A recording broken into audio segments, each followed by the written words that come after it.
ঘটনা হৈ গ'ল এজন নিৰীহ যুৱ যোৱাকালি কিছুমান দুষ্কৃতিৰ হাতত জীৱন যাব লগা হ'ল অত্যন্ত ভাল ল'ৰা আছিলে কম বয়সৰ ল'ৰা আছিলে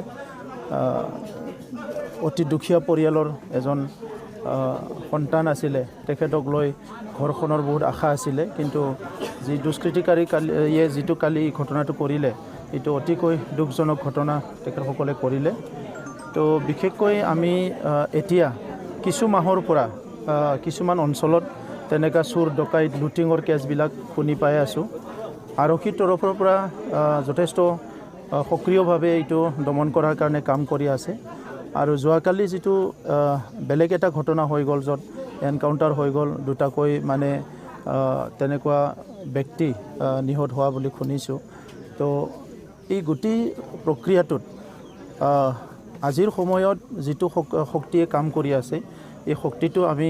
চিনাকি হোৱাৰ দৰকাৰ আছে আমাৰ অঞ্চলত দীৰ্ঘদিন ধৰি অস্ত্ৰ শস্ত্ৰৰ জনজননীৰ কথা আমি শুনি আছিলোঁ আৰু উগ্ৰপন্থী বা সশস্ত্ৰ সংগ্ৰামী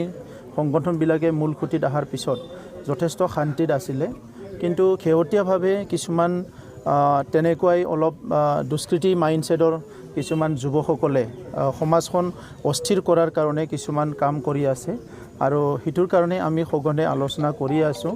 আৰু আৰক্ষীয়ে সক্ৰিয়ভাৱে কাম কৰি আছে আমি কোনো কাৰণত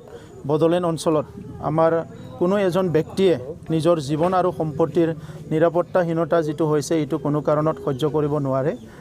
সকলোৰে জীয়াই থকাৰ অধিকাৰ আছে আৰু তেনেকা দুষ্কৃতিসকলৰ লগত আপোচ কৰাৰো কোনো কথা নাই তো সেইকাৰণে আমি অসমৰ উচ্চ আৰক্ষী বিষয়াসকলৰ লগত কথা পাতিছোঁ মুখ্যমন্ত্ৰী ডাঙৰীয়াকো ৰাতিপুৱা আমি জনাই দিছোঁ যে আমাৰ 5খন ডিষ্ট্ৰিক্টৰ পুলিচ প্ৰশাসনে ইয়াৰ ওপৰত কাম কৰি আছে মই আশা কৰিছোঁ যে যিবিলাক দুষ্কৃতিকাৰীবিলাকে এইবিলাক কামবিলাক কৰিবলৈ আজি সাহস কৰিছে এইবিলাক অতি শীঘ্ৰে দমন কৰা হ'ব অশান্ত কৰাৰ মূল ষড়যন্ত্ৰ আঁৰত কি আছে চাওক ষড়যন্ত্ৰ বুলি ডাঙৰ একো তেনেকুৱা মানে এনেকুৱা আমি ক'ব নোৱাৰোঁ কিন্তু কিছুমান যুৱ আছে যিসকলে আজি সেইসকলক আপুনি কোনো কেটেগৰীত থ'ব নোৱাৰে তেখেতসকলক আপুনি নিবনুৱা বুলি ক'ব নোৱাৰে তেখেতসকলক আপুনি বেলেগ কিবা এটা কেটেগৰীও কৰিব নোৱাৰে কিন্তু এইটো দীঘলীয়া যিটো বিভিন্ন অস্ত্ৰ শস্ত্ৰৰ প্ৰেক্টিছবিলাক যি অঞ্চলত হয় তাত কিছুমান তেনেকুৱা এটা ডেভেলপমেণ্টো থাকে তো সেইকাৰণে মই কোনোবা প্ৰাক্তন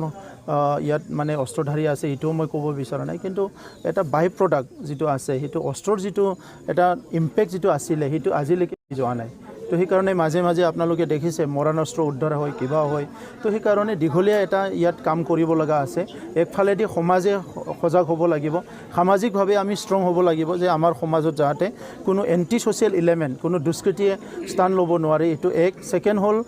আৰক্ষী প্ৰশাসনে ইয়াত এনি টাইম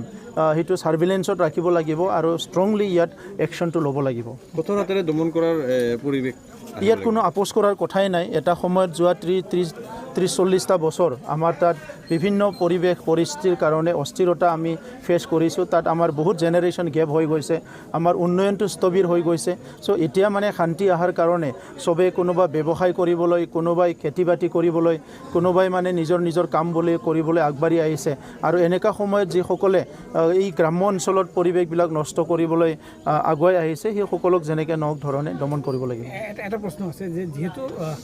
চিৰাঙত যিটো ডকাইতি কাণ্ড সংঘটিত 29 তাৰিখে তাৰ সৈতে জড়িত এজন কোকৰাঝাৰত এনকাউণ্টাৰত নিহত হ'ল তাৰপিছত কালি এগৰাকী নিহত হ'ল কিন্তু দেখা গৈছে যে তাতো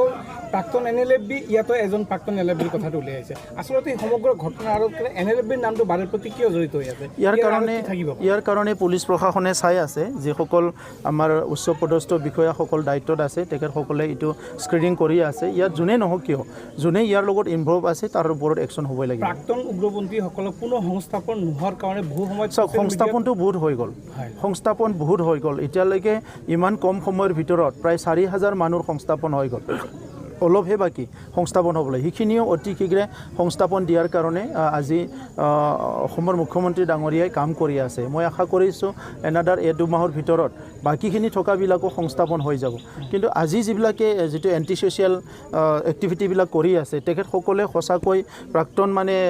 মানে কোনোবা সংগঠনৰ মানুহ হয় না কোনোবা বেলেগ দুষ্কৃতি হয় না কোনোবাই কাকবা মানে তেনেকৈ তৈয়াৰ কৰিছে যে সমাজখন অলপ মানে অস্থিৰতা আনাৰ কাৰণে চ' এইবিলাক গোটেই ষ্টাডি কৰি থকা হৈছে যোনে নহওক কিয় সমাজখনত যোনে ভাবুকি আজি সৃষ্টি কৰিছে আননেচেচাৰী যিবিলাক মানুহৰ জীৱন মানে নষ্ট কৰিছে সেই সকলৰ লগত কোনো কাৰণতে আপোচ কৰিব নোৱাৰে NLFB আচলতে ডিজিগনেটেড শিবিৰত থাকিব লাগে কিন্তু তেওঁলোকে ডিজিগনেটেড শিবিৰৰ পৰা ওলাই আহে কি দৰে নাই ওলাই অহাটো কোনো দৰকাৰ নাই ওলাই অহাৰ কোনো কামেই নাই তো সেইকাৰণে আজি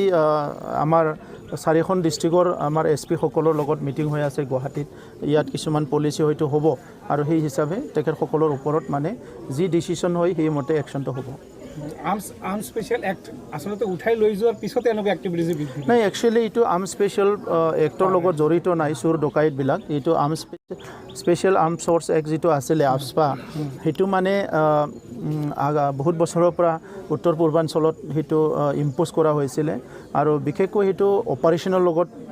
লিংক আছিলে জড়িত আছিলে চোৰ ডকাইতবিলাকতো আগতো বহুত আছিলে কিন্তু মাজত গোটেই বন্ধ হৈ গৈছিলে এতিয়া আৰু লাহে লাহেকৈ কিছুমানে মূৰ দাঙি উঠিছে তো এনেকুৱা সময়ত 21 শতিকাত আজি ইমান ডিজিটেলৰ যুগত সমাজখন ইমান আগুৱাই গৈছে ইয়াত আৰু কোনোবাই যে চোৰ ডকাইত তেনেকুৱা কৰিব সেইবিলাকতো কোনো কাৰণত সহ্য কৰিব নোৱাৰে